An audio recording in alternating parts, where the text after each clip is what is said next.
hindu kultūru. Ačārīts dresē mani hindu kultūras lietās. Tas ir vienkārši briesmīgi. Es jūtos kā mazs bērns, kas ir pilnīgi nemāk uzvesties. Lūk. Pirmkārt, ēdienas ir jāēd ar rokām, nevis kaut kādām dakšām un nažiem, jo enerģija no rokām tavām tīrām, bet tīrām pirms tam rokas tiek nomazgāts. Visās kafēnīcās, visās ēstuvēs ir krāns, kur nomazgāt rokas. Pēc ēšanas ar rokām var ēst arī ar karoti, bet labāk ar rokām, ja enerģija no rokām iet iekšā. Tāda tūliņ pat rokas ir jāmazgā. Es paņēmu zālvetu un nošķaudzu degot. Viņš teica, ak, Dievs, to nedrīkst darīt tā. Drīkst darīt, bet tūliņ pat ir rokas jānomazgā un zālvetu jāizmet miskastē, nevis jābāž kabatā vai vēl kaut ko. Ir vēl visādi hindu kultūras, teiksim, žēstie, kad nevar atsamiegt, tas skaitās, aicinājums uz intīmu lietu. To var uz acis kustināt, bet tu nedrīkst atsamiegt, un man jākontrolē savu mīmiku, jo latviešiem jau tas ir tāds joks, tāds,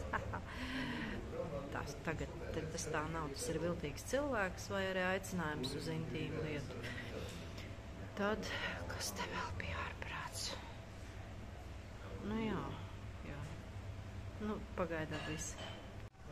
Vēl viena lieta kā penicā. Ja tu atrodies, tu neņem to pašu trauku un nesaka, netērēsim traukus, ieliejiet man lūdzu tēju ar masālu vai kafiju vai ko. Ja trauks ir izēsts, viņam vairs klāt neķerās un tiek dots jauns trauks. Tā.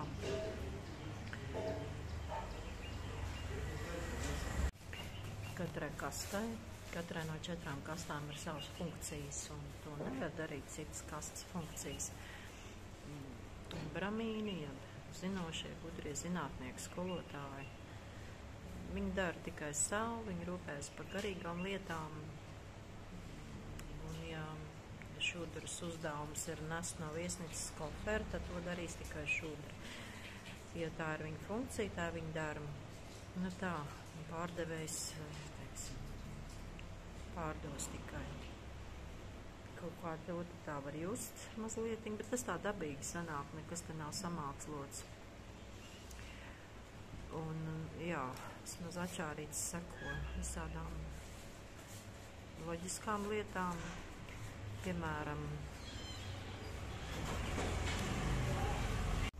vēl viens likums bramīniem, īpaši sievietēm, stāvēt klusi, kad vīrietis runā. Tad, kad notiek saruna, iekšā jaukties nedrīkst. Tas skaitās, ka tu pazemini cilvēku viņa kompetencē, viņš nesaprot, ko viņš runā. Ja otrs iejaucās un kaut ko labo, tā darīt nedrīkst. Tad pacēm var dabūt no skolotāja. Tad vēl toaletēs, nekur nav toaletes papīra. Toties ir krāns, kur nomazgāt attiecīgo vietu pēc attiecīgās darīšanas.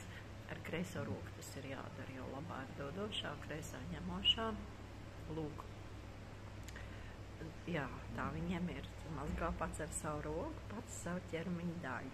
Un nekādas papīras nevajag.